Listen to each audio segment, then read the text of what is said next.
mengatakan dia berbohong.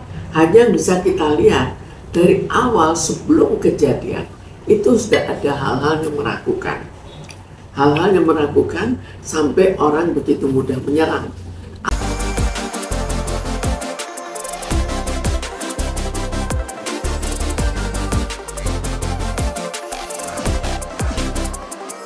Saat ini kita ketahui melalui TV berita-berita bahwa Agus dikabarkan sudah bisa melihat, Bu.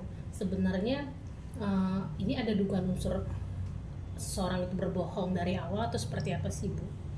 Sekarang kita untuk menilai berbohongnya, kita harus ada suatu kepastian, tidak bisa begitu saja kita mengatakan dia berbohong. Hanya bisa kita lihat dari awal sebelum kejadian itu sudah ada hal-hal yang meragukan. Hal-hal yang meragukan sampai orang begitu mudah menyerang. Alasannya kan juga sudah jelas karena emosinya tiba-tiba meledak. Jadi lalu kita lihat perkembangannya kan juga begitu. Lalu begitu kita lihat kelanjutannya sama-sama juga. Kalau sudah kelanjutan seperti itu, maka kita perlu ya untuk menilai kembali apakah kejiwaannya dinilai kembali, apakah ada sesuatu atau tidak, itu perlu sekali. Bu, ini kan dia awalnya kan disiram air keras dan divonis tidak bisa melihat lagi. Nah, apakah dia hanya mencari simpati agar dikasihani orang? Sekarang yang mengatakan dia tidak bisa melihat itu siapa? Apakah dari rumah sakit setelah dites? Atau barangkali dari dia sendiri? Kan lain kan? Setiap orang bisa saja mengatakan, oh tidak bisa melihat. Kita lihat pada orang minta-minta kan juga suka begitu padahal bisa melihat. Jadi kita lihat dari siapa. Lalu kita perlu untuk mengecek betul-betul sampai seberapa jauh sih penglihatannya bisa melihat atau kurang bisa melihat. Karena kita juga tidak tahu air kerasnya sebanyak apa, apakah sepenuhnya atau sudah dicampur, apakah kena betul-betul kena, atau barangkali dia sempat menghindar sehingga kenanya sedikit. Semua itu kita tidak tahu persis. Karena itu lebih baik semua dipastikan melalui prosedur rumah sakit. Bu, tapi kan kabarnya juga ada rekam medisnya juga, Bu, tentang kesehatan matanya si Agus. Namun pas Agus dihadapkan dengan salah satu lawyer memberikan uang untuk membeli AC, tapi dengan nominal yang fantastis, dengan uang dolar gitu, Bu. Terus dia tahu gitu, Bu, bahwa uang itu, dan di saat disuruh menebak warna apa dompet si lawyer tersebut, dia bisa menebak, ya. Katanya ada cahaya. Kalau dia sudah bisa menebak, artinya dia bisa melihat kan. Jadi mungkin penglihatannya tidak sempurna, tapi taraf masih bisa melihat. Jadi mungkin itu juga masih bisa diobati. Jadi kalau diberikan uang cukup, ya mestinya ya diobati gitu. Tapi katanya dia bisa sendiri, kan tadi katanya udah divonis buka, katanya bisa sendiri. Terus ditanya, ini gimana bisa? Apa mereka kata mukjizat dari Allah gitu? Ya, sekarang kalau kita kan tidak bisa bicara mukjizat, lalu alasan kita apa?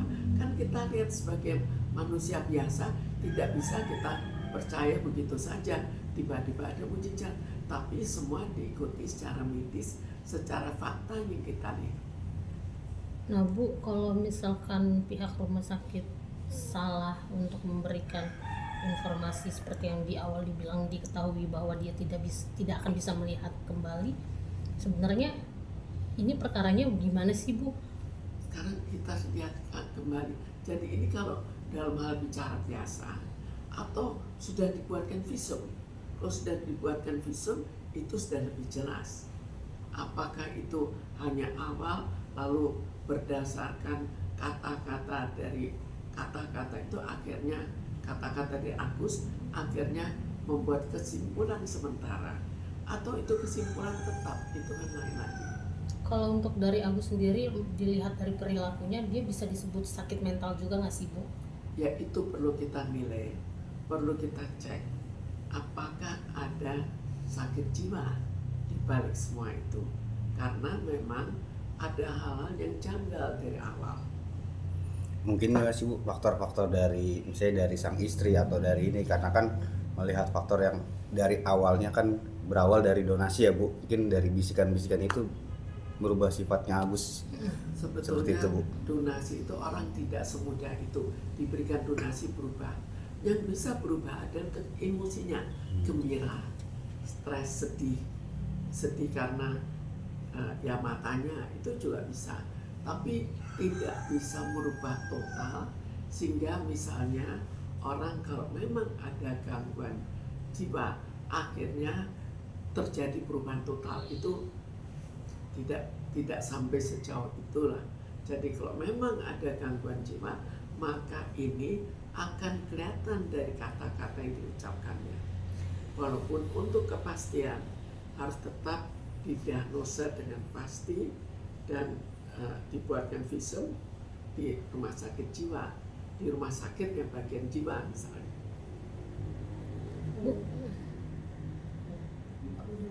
Bu, kalau si Agus kan tadi sempat Ibu sampaikan juga ketika dia kena siram air keras terus itu, dia kan pasti mengalami perasaan sedih gitu ya Bu. Namun pas dapat donasi ada perasaan berubah, jadi dia lebih mementingkan untuk membayar utang si Wawa, terus beli katanya belanja online gitu istrinya. Sebenarnya perubahan sifat atau sikap kayak gitu hal wajar atau gimana sih Bu, ketika manusia dihadapi dengan uang gitu? Kalau diberikan sekarang orang keperluannya apa? Apakah pancar indera itu lebih penting atau fasilitas lebih penting? Jadi di sini apakah memang dia beranggapan akan buta sehingga itu dia pakai, atau barangkali dia mengalahkan kebutaannya? Kalau dia kalahkan, itu kan suatu kejanggalan lagi. Maka tanda tanya, kenapa kok pemikirannya janggal? Dia sendiri kan sempat bilang katanya dia sedih kan, katanya dihujat netizen gitu. Dan sekarang tuh dia kayaknya tuh makin sering so on gitu kan. Sekarang dihujat netizen itu wajar saja, itu suatu kesedihan. Tapi apakah orang yang dihujat netizen akan sampai jatuh total? Itu mentalnya kan enggak juga, itu hanya dalam taraf kesedihan, stres, mungkin gelisah, mungkin apa, tapi bukan suatu perubahan total. Kalau perubahan total maka dugaannya sebelumnya sudah begitu, ini sekedar menambah. Seperti orang lain normal, dia juga menambah, bukan orang normal akhirnya langsung jadi sakit jiwa, kan tidak sampai seperti itu. Kalau sampai seperti itu, mestinya sudah ada latar belakang kejiwaan sebelumnya. Bu, apalagi kan netizen nganggap Agus ini kan sudah buta, terus dia bilang, dia sendiri yang menyampaikan bahwa dia depresi, stres, hampir bunuh diri. Yang lucunya lagi dari netizen, emang lu bisa baca kalau lu dihujat? Terus ada tektokan dari orang lain yang mengatakan, kalaupun emang istri lu ngasih tahu, masa iya lu udah buta ngasih tahu hal-hal yang berbau negatif? Kayaknya nggak masuk akal, berarti lu bisa baca dong. Netizen udah mengarahnya ke sana, Bu. Ya, kita kan tidak tahu persis karena siapa tahu dia juga minta dibacakan. Tapi kita lihat dari segi-segi yang bisa kita lihat dengan jelas. Karena kalau dari segi yang bisa kita perdebatkan, kita harus menilai lebih lanjut. Apakah itu benar? Apakah istrinya membacakan atau bagaimana? Jadi lebih sulit, lebih baik kita lihat dari hal-hal yang bisa kita saksikan. Sekarang juga kan makin sering tampil tuh Bu, muter ke TV. Terus setiap kali tampil itu sama pasangannya, istrinya bajunya couple. Terus sempat kamera nyorot HP istrinya yang mahal gitu. Jadi kehidupan si Agus dan istri itu berubah total.